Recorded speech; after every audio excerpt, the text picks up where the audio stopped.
back on campus. It's always refreshing to see different faces than your normal routine faces and work that you do. Apart from that, I felt the session was the sort of questions that were coming in. I understand that you guys are really looking forward to Asian Paints as a recruiter. Absolutely. And the questions were mostly around it. Nonetheless, I found that to be very interactive.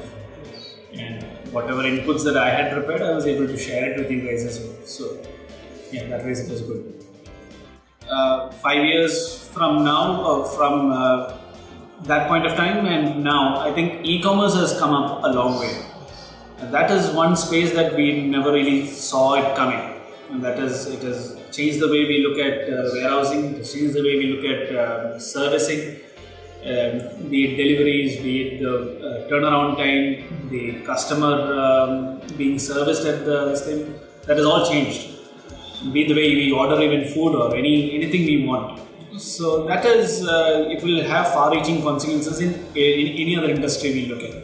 Now every other product is being looked at this point of, can we even deliver paints like this to the home? It's something that is deliberated internally as well as people talk about it.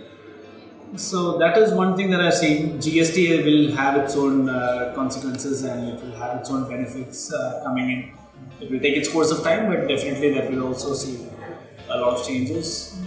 I think these are some of we need to be more prepared as individuals, as companies, as industry. We need to be more prepared along those lines.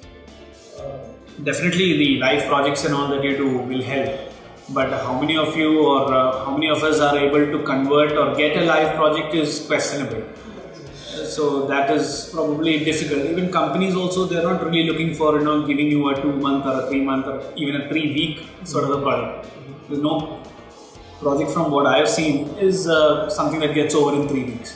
There is so much of analysis that will have to go into it that probably would not be able to be completed in 3 weeks. So how do you be more industry prepared? If you ask me, I would say get more involved with the real stuff that is happening. Let's say even when it comes to even talking to people, converse and connect with more people from the industry. Ask them similar questions as to how are they going about certain issues. How are they tackling with, let's say, GST? How is e-commerce being involved in your sphere of work? Or let's say, the another way of going about it is, get involved in activities like say, that involves real people. Let's say probably when you work in an NGO. Just to say an important example, you work in an NGO, you deal or you understand from real people the sort of difficulties that they face. The sort of situations that they go through. This can really improve your perspective, and we want in the sense from an industry point of view, we are more interested in people who have seen the real world, and definitely reading books and also helps. So read the relevant stuff from the correct books, and probably that will also give you a notch of the others. Read. Yeah.